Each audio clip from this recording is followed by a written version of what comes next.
There is a moment, quiet, unnerving, almost forgettable. But it lingers. Maybe it happened to you yesterday. You think of something small, a snack you used to love, a place you haven't visited in years, a memory rising like a whisper from the back of your mind. And then, you open your phone, and there it is. No search, no conversation, no hint, just a thought, and then an ad. And even if you laugh it off, somewhere inside you feel a small shift, a hairline crack in the privacy of your mind. A whisper. How did it know? Not because you believe in magic, but because, for a split second, you feel betrayed by your own inner world. Here is the part you don't say out loud. If a device can predict me, am I really choosing anything at all? When you were a child, your mind was a fortress. Nothing entered without your permission. It wasn't perfect, but it was yours. But adulthood came, and with it, tiny invisible trades. Convenience for autonomy, comfort for sovereignty, entertainment for attention. And now the fortress has doors you didn't realize you opened, doors your phone walks through without knocking. But here lies the real paradox, the one beneath the fear, beneath the technology, beneath the algorithm.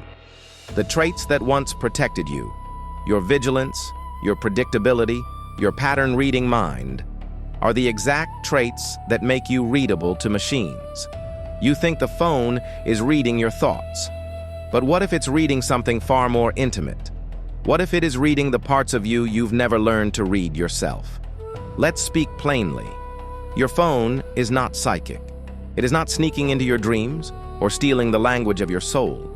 But it is reading something real, your patterns. To understand why, you must understand the psychological structures that shape your inner world. 1. Hypervigilance.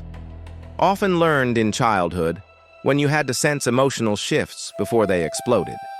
Think of the child listening at the door, trying to predict the mood inside the room before they walk in.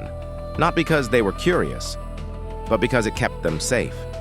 That child grows up with a nervous system trained to detect patterns and repeat them. Hypervigilant minds are predictable minds. Your phone doesn't read your thoughts, it reads your loops. 2. The default mode, network. This is the part of your mind active in silence, wandering, spiraling. It creates your cravings, your recurring fantasies, your familiar fears. When the DMN is overactive, the mind becomes a recycling mechanism. Predictable, pattern-based, trackable. Your phone predicts you because your nervous system predicts itself. 3. The emotional neglect schema. When your inner world was never mirrored, never seen, never understood, you learn to look outward to know who you are, to read others instead of yourself. This creates an unbearable irony. Machines learn to read you before you did, and that is why the algorithm feels psychic. Not because it knows your mind, but because your mind was shaped to be known. There is a quiet grief in this realization, a grief you might never have named. The grief of being known by machines while remaining misunderstood by people. Jung warned, until you make the unconscious conscious, it will direct your life and you will call it fate. Today, we call it the algorithm. Imagine kneeling at a shrine. You place your offering, you bow, and instead of silence, a glowing rectangle answers back. Not a god, not wisdom, just data. Data pretending to understand you. That is the new fate. You begin doubting your autonomy. You fear your own cravings. You feel watched in your own silence. You lose the sacred space where mystery once lived.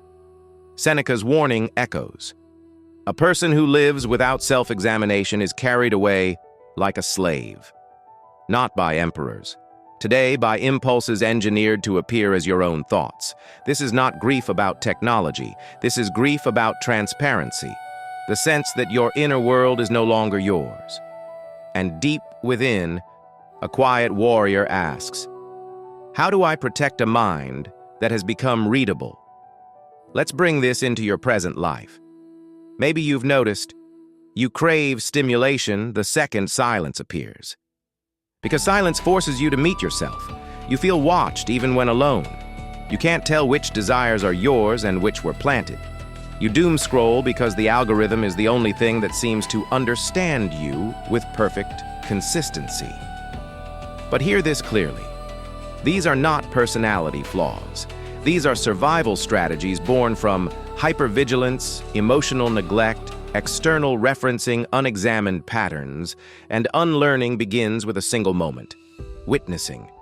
When an ad appears, don't click, don't react, pause, and ask, is this my desire or was it planted here? That moment of awareness is rebellion.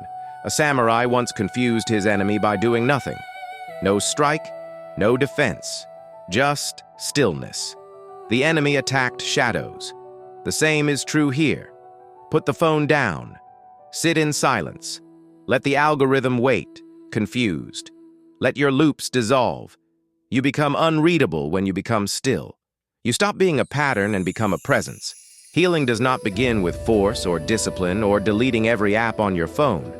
It begins with something quieter, a soft turning inward, a willingness to sit with yourself without flinching. Most people think healing means becoming someone new, but the truth is simpler and far more difficult. Healing is the process of finally meeting the parts of you that you abandoned while surviving. And those parts are waiting. So let me offer you a path, not commandments, not rules, but 4 gentle doors you can walk through whenever you are ready. Door 1, the return to yourself. Before the world taught you who to be, you had your own wants, your own instincts. Somewhere along the way, those instincts grew quiet. So the first step is a return.